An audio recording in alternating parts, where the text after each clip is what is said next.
Welcome, everyone. Thank you for joining us today as we continue our IB Users Group webinar series. My name is Linda Herman. I am the Client Relations Manager for Imaging Biometrics. Today's webinar is titled Managing Metastatic Brain Tumors with IB Nimble. IB Nimble is a mobile app that provides real-time, evidence-based treatment plans, reducing costs and care delays. It is being presented by Dr. Joseph Bovi, professor and radiation oncologist at the Theta Care Regional Cancer Center. We've muted the microphones and ask that you use the Q&A feature to ask any questions. There will be a Q&A session at the end of the presentation. Today's webinar will be recorded and made available for future viewing. And now I'd like to turn it over to Dr. Bovi.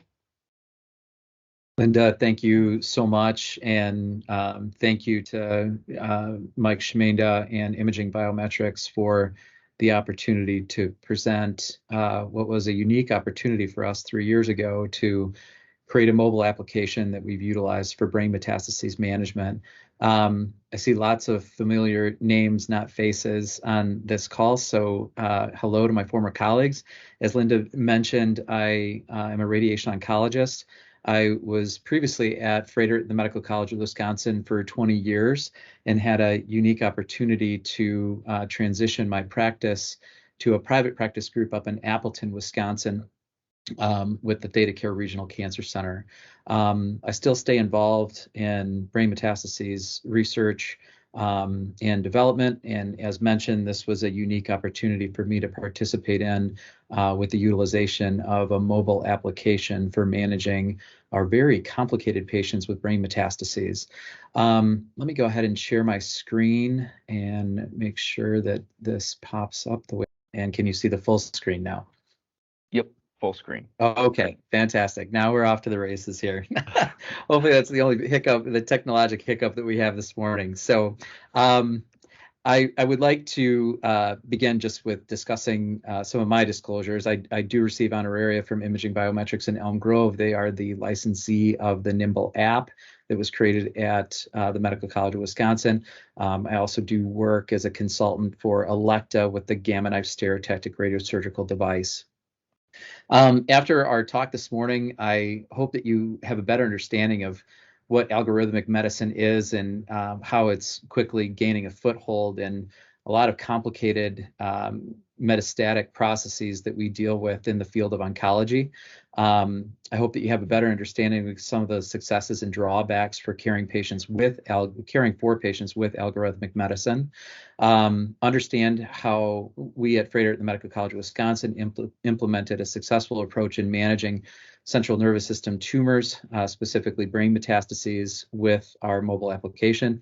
And hope that you guys have a better understanding of how we can evolve this technology into multiple different fields to include, but not limited to, spinal metastases, and then also future directions of where we hope to take this technology to. So what is algorithmic medicine? Algorithmic medicine in its simplest form is just a model that we use to make decisions in medicine.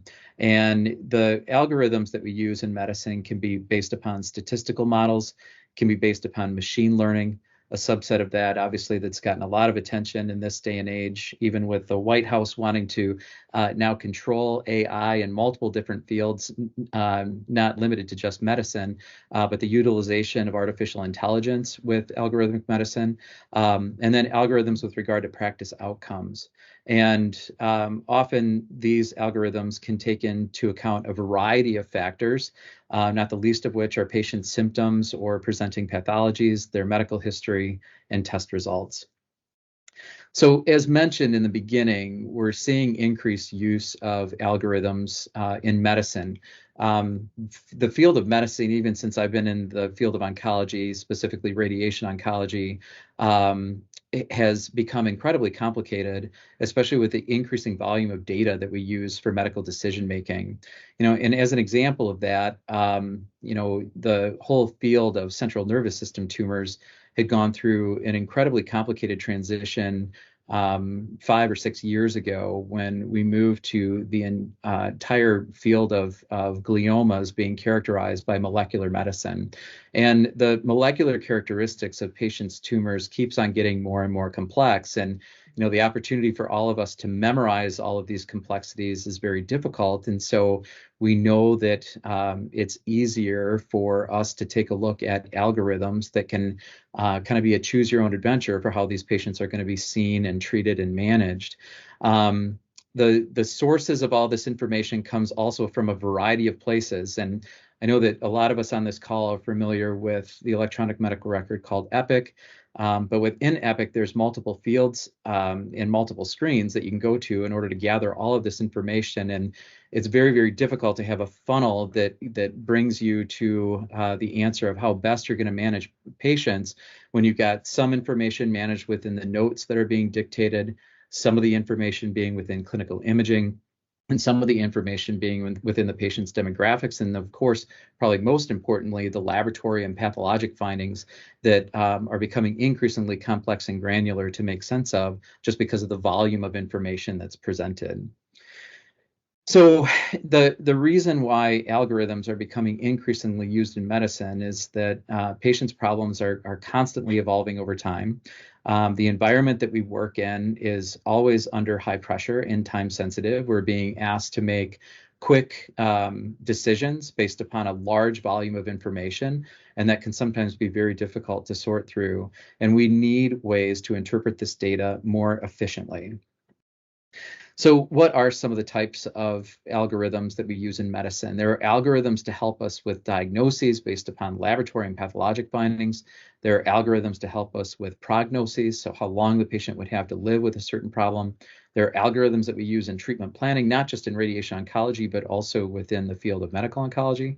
There's algorithms for clinical research, especially specific to trial eligibility, as mentioned, with molecular characterization of tumors, not just brain tumors, but all tumors within oncology, becoming so very granular. The inclusion criteria of many of these patients onto clinical trials is also becoming a very granular decision. And so there are algorithms to help dictate which patients are going to be best suited for certain clinical research trials. And then, of course, there's combinations of all of the above that help us to take care of patients in a better way. So what are some of the barriers to algorithmic medicine use? Many of the algorithms that we use are unfortunately only available on a desktop computer. And as we all know, in the world of mobile medicine, having information at our fingertips on our cellular devices or mobile devices is much better than having to be sat down in front of a desktop computer when we're being asked to travel to multiple different locations to take care of patients. The transition to a mobile world would make app-based solutions definitely more relevant. There's barriers to people actually knowing that there are algorithms out there to help with their clinical decision making. There are still, in this day and age, physician or institutional bias for the utilization or not utilizing algorithms within the care of their patients. And recommendations often need to be nuanced to each individual patient. And in addition to that, even when an algorithm is created and validated, it takes a very long time for its clinical adoption to be used for actually helping patients and helping providers make decisions for those patients.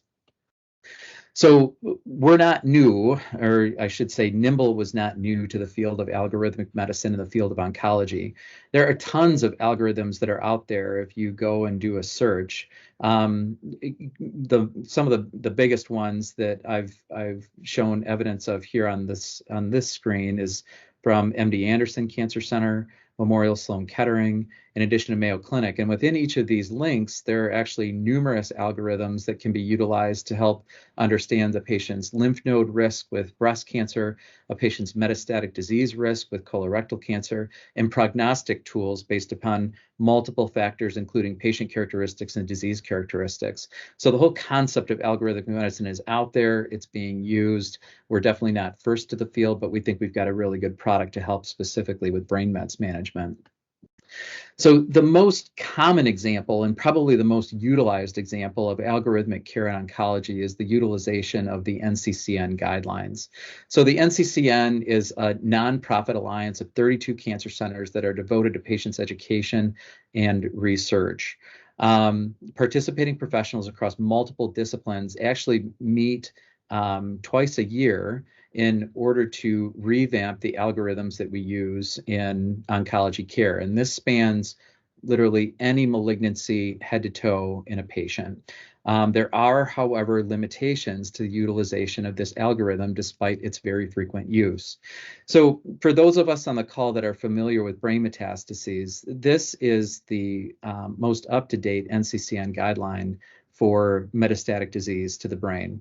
And as we can see, they take a somewhat anemic approach, despite the fact that we all know that the decision-making processes for patients with brain metastases are much more complex for this. So literally this problem of metastatic disease gets lumped into 2 screens on the NCCN guidelines. And the problem with this as well is that for those of us that treat and manage these patients with frequency, we certainly know that we get very, very specific for patients' metastatic disease to the brain, especially with considering what their primary tumor was, because we certainly know that a patient with metastatic breast cancer is going to perform and respond to our treatments very, very differently than a patient with metastatic colorectal cancer. And so this, as I mentioned, kind of anemic approach, more complicated to that. So just because of the fact that there's some proprietary information that is included in the brain metastases protocol that we developed, you're not seeing a whiteout on the screen on purpose. I put that up there, but this is actually the complexity that we deal with patients with brain metastases. And this is an algorithm that we created based upon the consensus guidelines from ASTRO, ASCO, and the ACR. And this is what we baked into our mobile application. So Froedtert and the Medical College of Wisconsin was the institution that I was previously working at. This is where we first trialed Nimble as a mobile application for managing our patients with brain metastases. And just to share with you a bit of the scale and size of our institution, it was not a small center in any way. Froedtert Hospital is an 800-bed academic medical center located in Milwaukee, Wisconsin. They have about 3,200 inpatients per year, 300,000 outpatients visits per year, and about 3,500 cancer registry patients that are seen annually. And so this is a very busy cancer center, especially located in southeastern Wisconsin. So let's talk a little bit about brain metastases, just to bring those of you that are not brain mets experts up to speed. Brain metastases is actually the most common intracranial malignancy that we see and treat. And this year alone, there will be over 200,000 cases of brain metastases diagnosed across all pathologies. And what we're finding is that the incidence of brain metastases is on the rise. For those of you who are on this call and recognize the importance of immunotherapy and targeted therapy in the care of many patients across multiple pathologic diagnoses of cancer, our medical oncologists are doing an amazing job with keeping these patients free of disease from the neck down. But what we're quickly realizing, especially with the utilization of these antibodies and immunotherapies, is that the brain and central nervous system is still a sanctuary site where metastatic disease can still hide and present itself with brain metastases. And so, like I said, while our medical oncologists do a good job with keeping patients free of disease, we know that brain metastases will continue to rise as the targeted immunotherapies continue to be very effective in treating their disease outside the brain. The primary cancers that are most commonly involved with brain metastases, in order of the numbers that we see of each of these patients, is lung cancer, breast cancer, melanoma, renal cell carcinoma, and GI malignancies. So what's complicated about brain metastases is that this is an incredibly diverse group of patients, and their prognoses obviously are highly variable. You can have a patient with brain metastases that is critically ill, intubated in the ICU, in status epilepticus, and very, very sick, or just as I saw this morning in my own clinic, a patient who's walking and talking fine, having no symptoms, where they had a surveillance MRI of their brain done and had a solitary metastatic lesion that was seen that we'll treat with focused radiation. And so, as mentioned, the spectrum with which these patients can present themselves is incredibly wide. So how do we make sense of all of this? So to share with you some of the additional challenges of managing patients with brain mets, it's important to recognize the necessary disciplines that are important to be involved in patients who have brain metastases. brain metastases management really needs 5 different medical specialties in order for these patients to be dealt with appropriately. So us in radiation oncology is important. We absolutely need our critical colleagues in neurosurgery to help with surgical assessments and even helping with some of the stereotactic radiosurgical treatment planning. We need medical oncologists because, as mentioned, while these targeted immunotherapies do a good job outside the brain, there are actually some examples in recent literature that has shown that some of those targeted therapies actually do cross the blood-brain barrier to treat disease in the brain.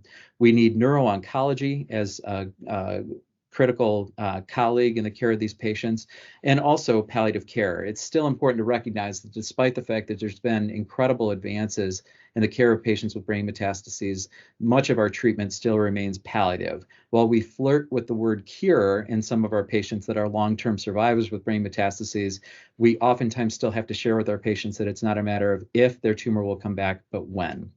So we know that when patients are admitted to the hospital with brain metastases, that can be a very costly and time-consuming process, and especially to gather opinions across all of those 5 disciplines that we just mentioned, it takes a really long time and is very time-consuming in order to get that consensus plan of care activated for those patients to be managed appropriately. And this prolongs this patient's length of stay. So introducing then this concept of Nimble. Nimble was a co-creation between myself and my former chair of radiation oncology, Dr. Christopher Schultz at the Medical College of Wisconsin. We quickly realized that every time that we were in tumor board, that we were sometimes recreating the wheel with regard to every patient that we talked to about brain metastases. And we came up with the concept of coming up with an algorithm. I had spoken to a colleague of mine who just recently built a mobile application, and he saw our algorithm and he said, you know, Joe, what you just created actually is probably a wireframe for a mobile app. You should really consider that. And that's where the concept took off. We initially developed this with our colleagues at University of Wisconsin-Milwaukee, and quickly came to realize the need for some additional technologic support. And so the licensing for Nimble and its future development was passed on to Imaging Biometrics, and they've been a really proud partner of ours, and we've got some really cool things coming down the pike, some of which we'll share today. So here's an example of just a couple of the screenshots with regard to how the app actually functions. As mentioned, what we've done is actually bake our treatment algorithm for brain metastases into the mobile application itself. And this is just an example of a screenshot that we'd taken for where the patient or where the providers are first brought to when they see a patient with brain metastases. This algorithm is an education tool, and I'll share a little bit more about that when we go to the live version of the app on my phone. And this is blown out to literally any provider at our hospital system in order to help manage their patients with brain metastases. What we've done additionally was bake into the application a consent form that is an inpatient intake form for the fields of neurosurgery, neuro-oncology, and radiation oncology. And this is what actually our providers on the hospital floors will input this information into the app in order to get sent to our virtual tumor board for further discussion. Once that patient has been submitted, then we're able to actually carry on a tumor board discussion with members from each of the 5 disciplines that we discussed previously: neurosurgery, radiation oncology, medical oncology, neuro-oncology, and palliative care. And then we come up with a consensus opinion for how this patient is going to be best managed. And so why don't I switch over to my phone real quick, and I can show you how this app actually works. I'm going to stop sharing this screen for just a second and see if I can pull up. And can you guys see my screen now for my phone? Josh, is that broadcasting okay? Yep, can see it. All right, that's great. So let me just switch over here to the Nimble app. So as mentioned, within the app itself, the protocol for our management of brain metastases at Froedtert Medical College of Wisconsin is baked into this app. It's fully customizable. As new information comes to light and new treatment modalities come to light for treating patients with brain metastases, this can be updated on the fly with a push over our servers without having to worry about going through updates through the Apple App Store or Google Play. Just to show you a quick example of how you work through this, and we won't spend a lot of time on each screen, but as mentioned, this is kind of a choose your own adventure where we'll select patients with 1 to 3 brain metastases, what their primary tumor is, and then this blows you out to additional information that is the specific granular information for each patient. You click on that and it tells you then what the recommendation for treatment is, for treatment, and then a reference to support that recommendation. When you click on that reference, it'll blow you out to the DOI where you can actually see the manuscript that supports that decision of care for your particular patient. In closing out of that, I can show you just a brief example of an actual tumor board discussion. This is a fake patient that Josh and I had uploaded this morning. When we get a notification that a new patient has been submitted to our tumor board, this creates a notification for all the members of the tumor board to participate in that discussion. At a minimum, we ask that at least on an on-call basis, that at least one provider from each of the 5 disciplines that we want involved in this patient's care to be involved in that tumor board discussion. And we don't come up with a consensus opinion until all 5 of those disciplines have had a chance to weigh in with regard to the management of that patient. When we see that a new patient has been submitted for tumor board discussion, we click on that. As Josh has just said, test looks good. So within the app itself as well, we have an opportunity for uploading DICOM images in order to help our surgeons decide whether or not this is a surgical patient or not. And we can scroll through that as we need to in order to assess the patient's lesion. This particular patient has what looks more like a glioblastoma instead of brain metastasis, but you're getting the idea of how we can utilize this information for help making critical decisions on the fly, as opposed to having to be at a desktop computer gathering that information when you're away from clinic. We can then, Josh and I can then carry on a conversation with one another. As Tim has put in here now, test looks good. I'll say thank you. We'll see in consult. And this goes out to all the providers. If I can spell today, that would be more helpful. So this goes out to all the providers in real time, and we can carry on a discussion just like we're having an iMessage discussion with patients. The thing that's unique about this tool is that this is end-to-end encrypted discussion. Unlike iMessage that doesn't necessarily have that degree of security, we are discussing patients' PHI within this environment. We need to make sure that that information stays secure, and baked into the app is the opportunity for these discussions to be protected through end-to-end encryption, and we take great pride in that security that we have to offer for those patients. So let me go back out to end this sharing. All right, and I'll go back to sharing my screen. And are we back within the presentation? Can you guys see my screen again? Yes. All right, Josh, sounds good. It looks like we did a good job this morning then with that troubleshooting. So let's talk a little bit about how we implemented this at Froedtert and MCW. Our pilot for Nimble, and it's in our care of our brain metastases patients, launched in March of 2020. This date, at least for those of us in medicine, should send shivers down our spine because this was also the beginning of the pandemic. And we kind of made ourselves immediately relevant because while tumor boards were scrambling to try to figure out how we were supposed to have a discussion without having 20 to 30 of us packed within a conference room, we had an opportunity to have our patients be discussed in a virtual setting right out of the gates. So we rolled our mobile application out to our entire cancer center, the disease-oriented teams that were relevant to the care of our brain metastases patients, all of our hospitalists and all of our APPs, and we went and gave demonstrations of our mobile application to all these providers in order to share with them how this worked. In addition to the launch of the mobile our mobile application, we simultaneously launched, which at the time was one of the first brain metastases programs in the country. There have been multiple other brain metastases programs that have followed our example, and we're recognizing that brain metastases is kind of a standalone disease entity within the field of oncology, and we need our own disease-oriented team within brain metastases in order to help manage those patients. So within this slide, I'm going to try to explain this a little bit. These are some of the data that we had collected. We had taken, or we had a lot of baseline data for how our inpatients with brain metastases had been managed and how long those patients had stayed in the hospital while they were being managed with brain metastases. And in March of 2020, then we launched our Nimble pilot.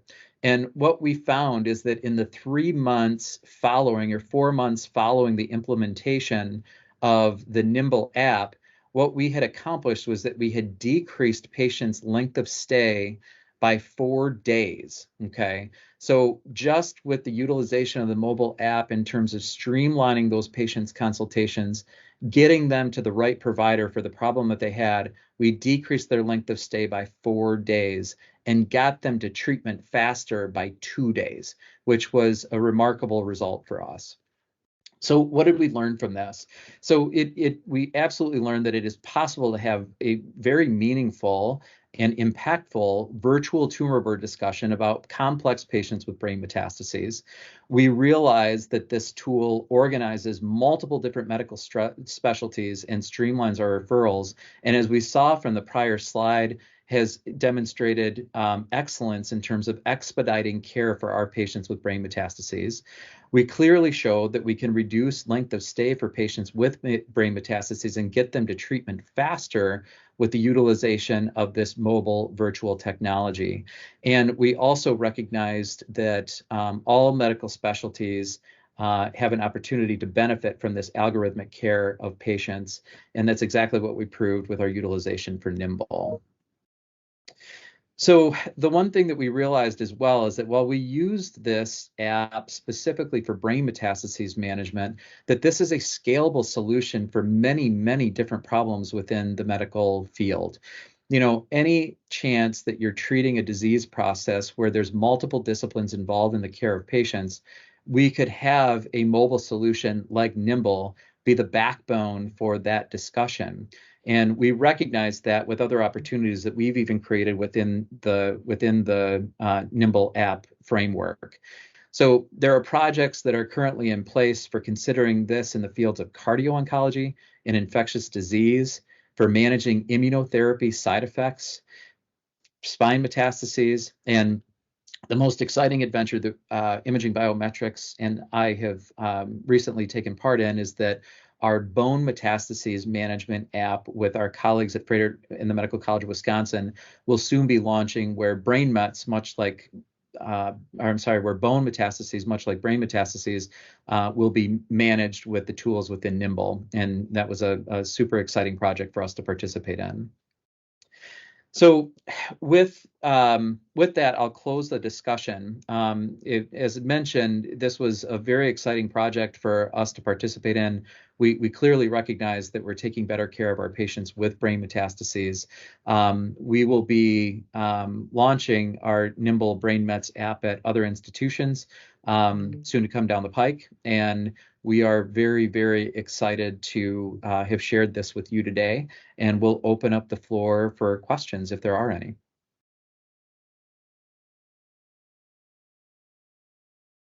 It was very good information, Dr. Bovi. Well, if anybody would like to type some questions in the Q&A, we'll take some questions now. And very impressive stats there on getting patients out of the hospital faster. Thank you so much. I see that there are a couple of questions in the meeting chat. One coming from Dr. Kathleen Shemenda. Hello, Kathleen. It's good to see you virtually again. So the question that Dr. Shemenda had is the data being collected so that you can also evaluate impact on outcomes? Given earlier treatment, one would think it improve outcomes as well. And the answer to that is absolutely yes. One of the unique features of our application is that as patients are being discussed, we are actually keeping all of that information in kind of a back-end repository database that was built at the launch of Nimble.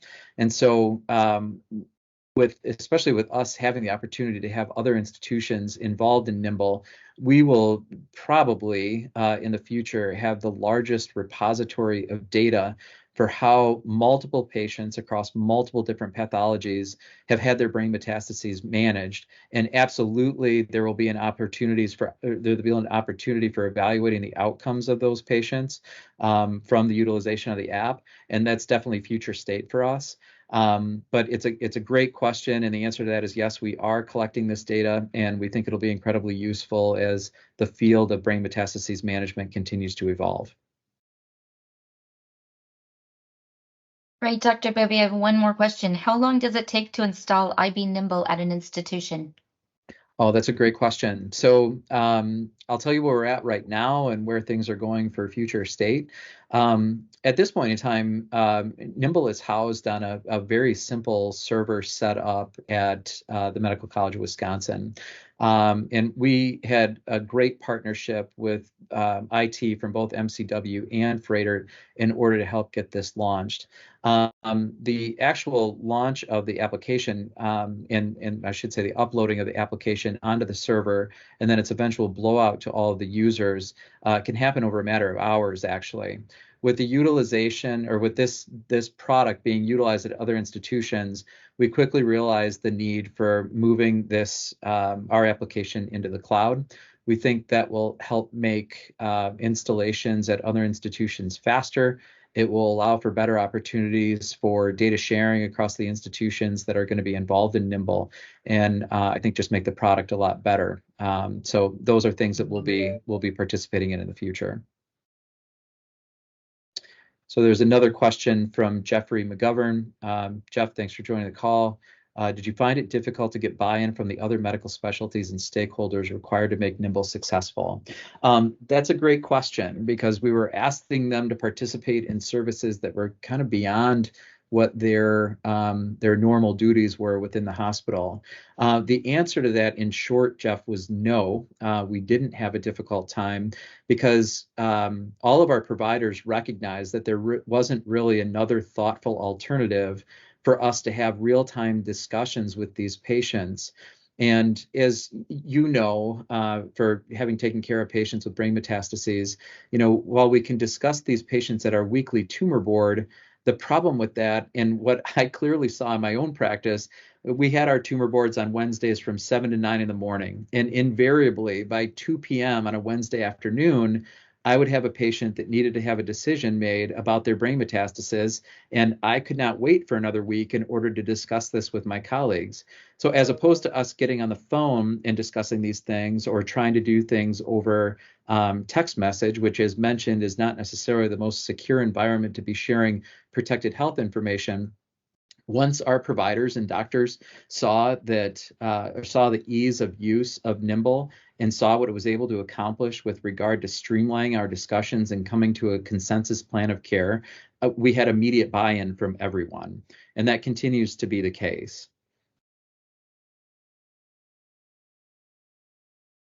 Okay, Dr. Bovi, it looks like we have an additional question. Has the take-up of IB Nimble by medical professionals increased as much as expected? And are historic users signing on for more?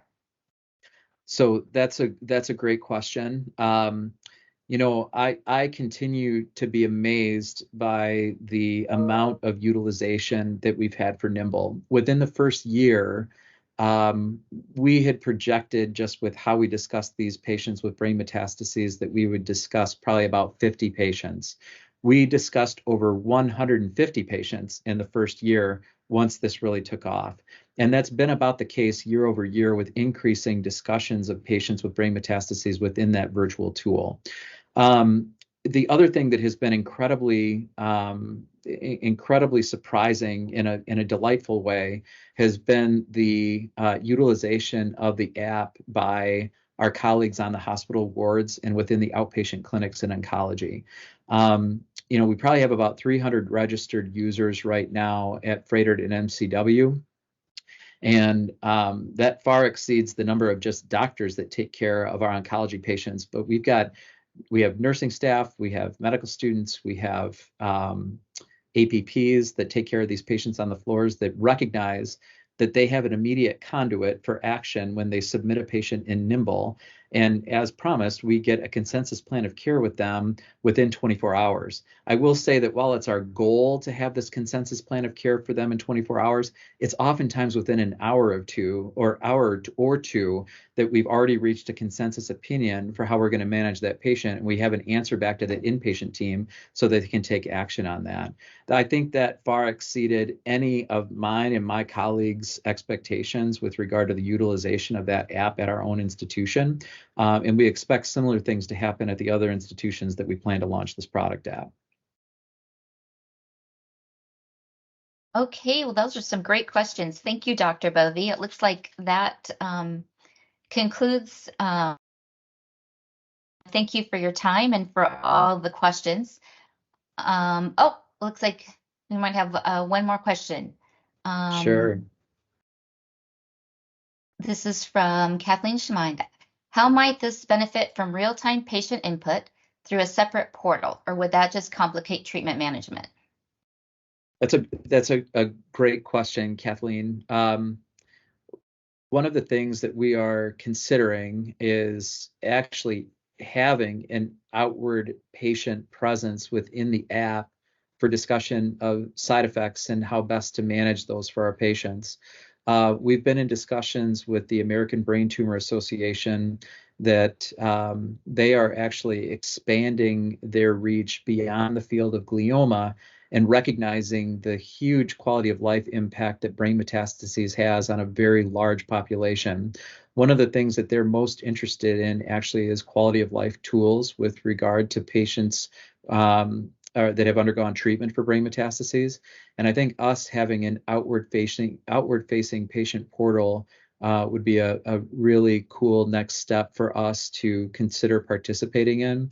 There are difficulties with that, though, especially with monitoring that patient portal, making sure that patients with critical problems are not trying to get non-critical care through the mobile application. There's still some things that need to be worked out with that, but that's definitely something that's on our field of view for future enhancements to the app. And I think something that our patients would really like to have an open conduit to the doctors that have been involved in their care.